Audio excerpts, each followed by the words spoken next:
Hello, Maddie here. I am alone again this week. It was super fun having my sister here, very much. So we recorded for an hour and a half.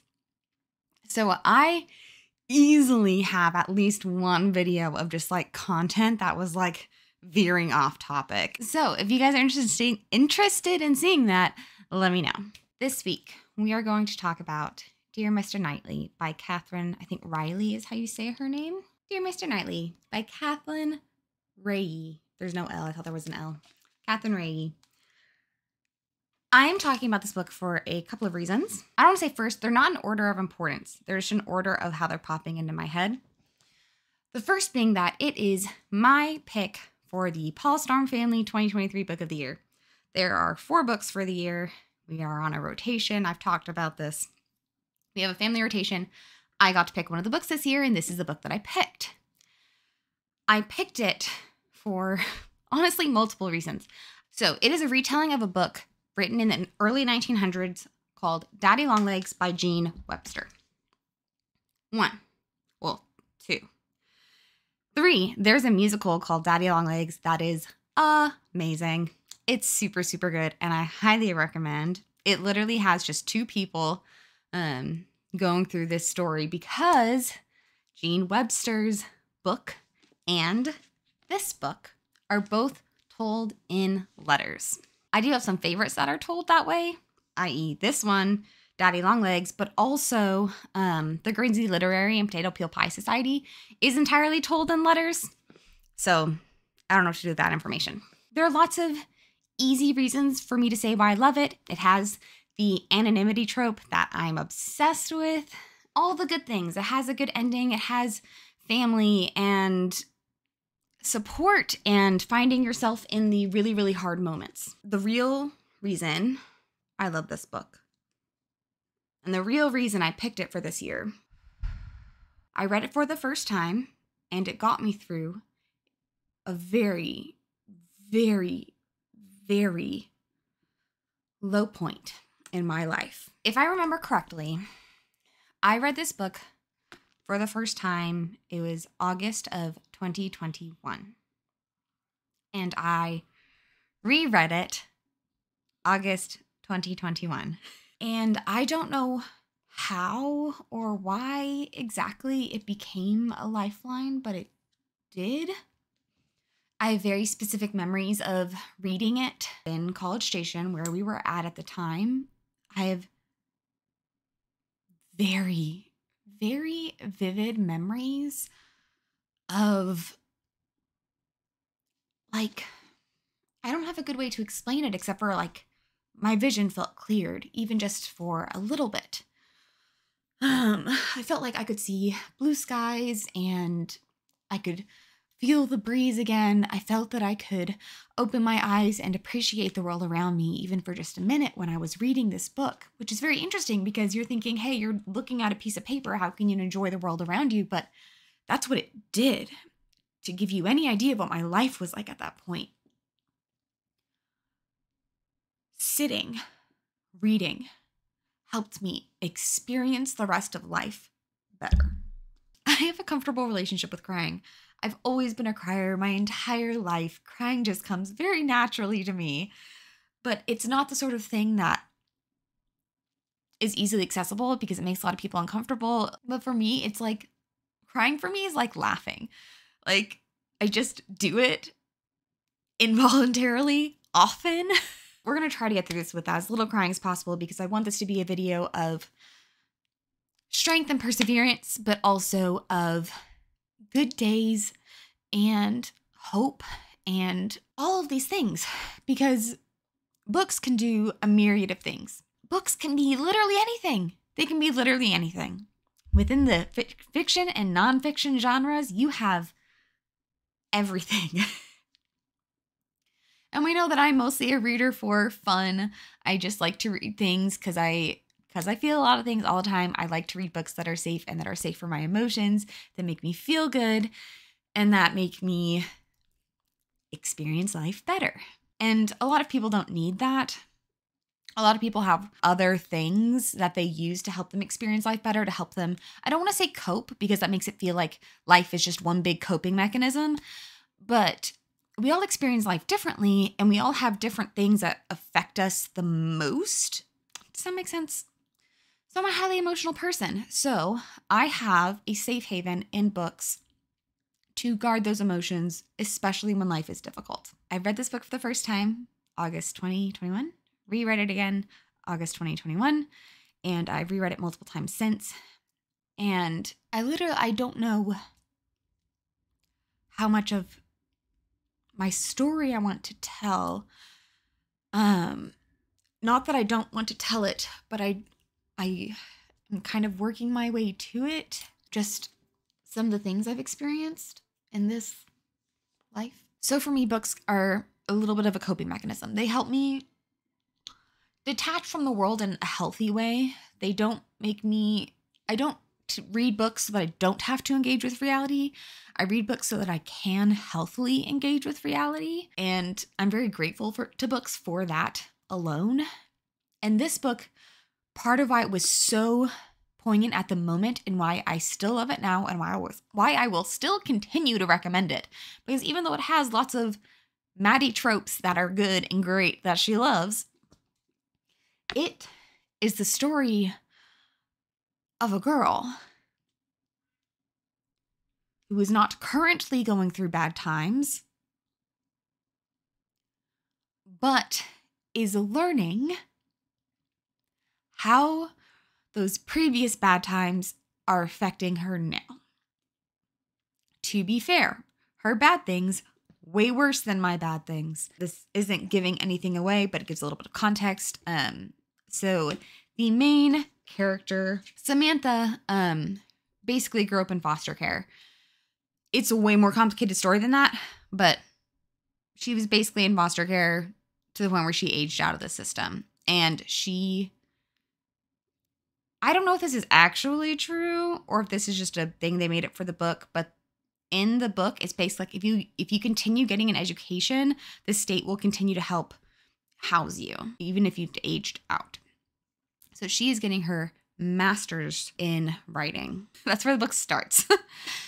And because she's a writer, she has lots of things she has to work through to be able to be a good writer. Not a good writer in that, she can write an article. She can write stuff that is comprehensible, that is, understandable, but you can tell when things are like shallow and it's just getting words on paper. And that's what it is for her. She's just trying so hard to be what she's told herself she needs to be to flourish in this world that she has stifled these very large, huge emotional burdens from her past. And it's her learning to grow through that. It is her facing her demons head on. And one thing I love is she has someone that comes alongside her who's a kid. He's like 14. But he comes alongside her and says, we've been through horrible things, but that's not where we are now. That is our past, and we are bigger than it. We are stronger than it. We are out of it. And if we allow this horrible thing to hold us back, to keep us back, to not let us enjoy our life the way that we are, have a right to, then what are we doing? What are you doing? If you are allowing these dark, horrible things to keep keeping you from enjoying the life that you've been given. And this isn't one of those, you need to be happy all the time because you're alive and, you've got food on the table and a roof over your head. This isn't one of those videos. That is honestly never my, I get very frustrated when people say that. Because I'm a highly emotional person with lots and lots of issues. And I'm very appreciative for the basics. But it goes more than that. If I allowed my past experiences to hold me back from things in my present, I would be a shell of a person, as I have been. I hate how annoyingly vague this is. What do you do when your own head is working against you? To talk about your head. Yeah, you're just going to be able to tell that I've been crying, and that's just going to have to be okay. Sam goes through a lot, and to become the writer she wants to be, to step into the life that she genuinely wants to have, she has to face those demons.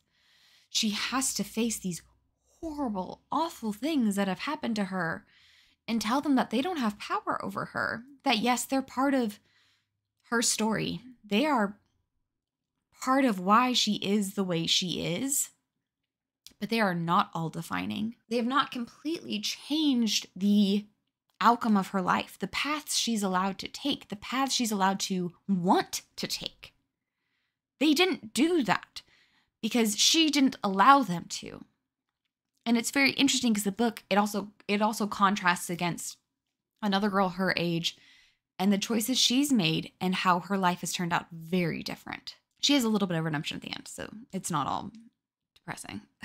It's not all depressing. It's actually a very good book. It's a very healing book. You will cry, but it's healing crying, if that makes any sense. It's healing crying, and that there's a lot of hurt in this world. There's a lot of pain in this world. We've all experienced it to some extent. And if you haven't, you will.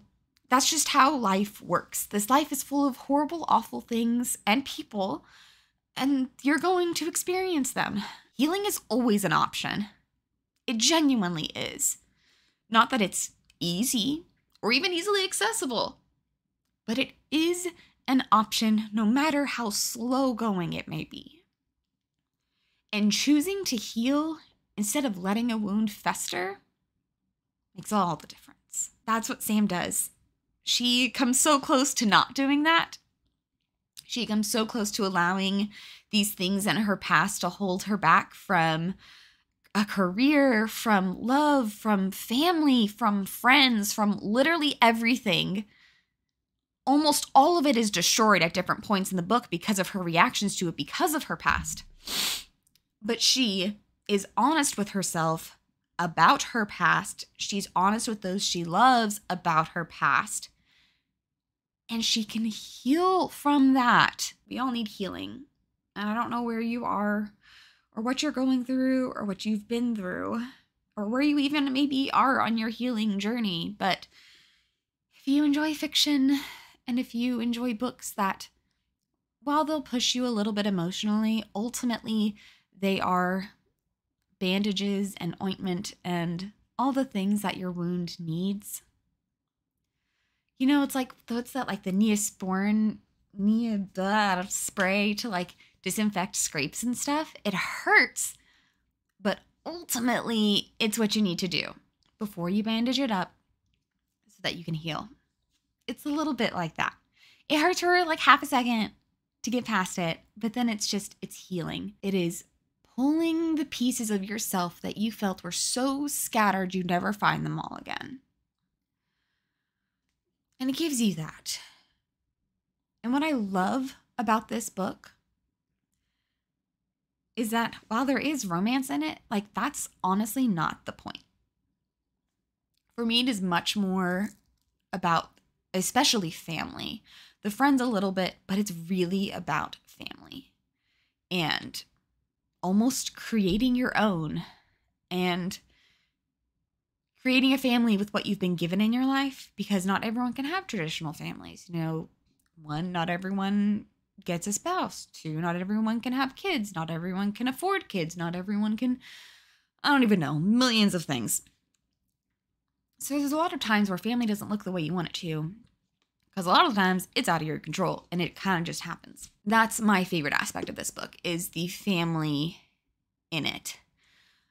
The family that is created, the family that learns to love each other even though they didn't know each other for the first few decades. And so I hope this book can be a good read, but also maybe it's not going to do for you what it did for me.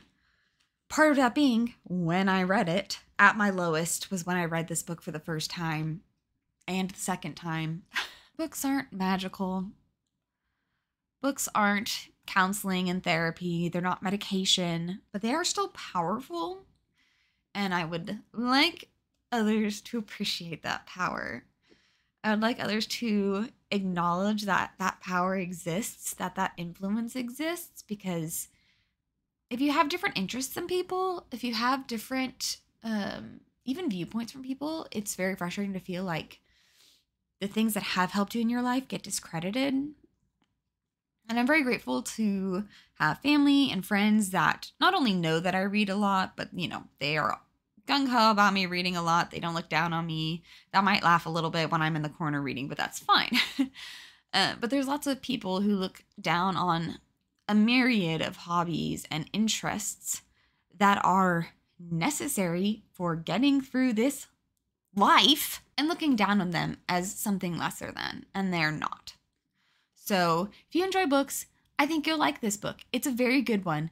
It's just so amazing and so powerful, and it has a really good, if you love this book and you want more, I would say go and read Daddy Longlegs. And if you like musicals, you can listen to the musical called Daddy Longlegs. Also amazing. I love it. This was a little bit rambly, a little bit all over the place. And while we didn't go into any specifics, I hope this also showed you that I am very blessed to have a very wonderful life. I have a wonderful family. I have a wonderful husband. I have a home and a job. And honestly, basically all the things that life can offer. I know that all of that is a huge blessing. And it's with those blessings, it feels very maybe selfish to also say, but I'm hurt. And so one of these days, I will probably do a full video that is just a little bit of my life story, going through kind of the big points that have gotten me to where I am now. Today is not that day. So I hope this helps you heal the way that helped me heal. I hope that it helps you understand me maybe a little bit better and why I pick what I pick, why I read what I read, and why I recommend what I recommend. Because a lot of my books are good and happy feeling, but there's a reason for it. And so I hope this kind of helped explain that a little bit, that I don't just pick books because they're easy. I don't pick books because I know how they end, but because they do genuinely serve a purpose in my life. Thank you again for watching.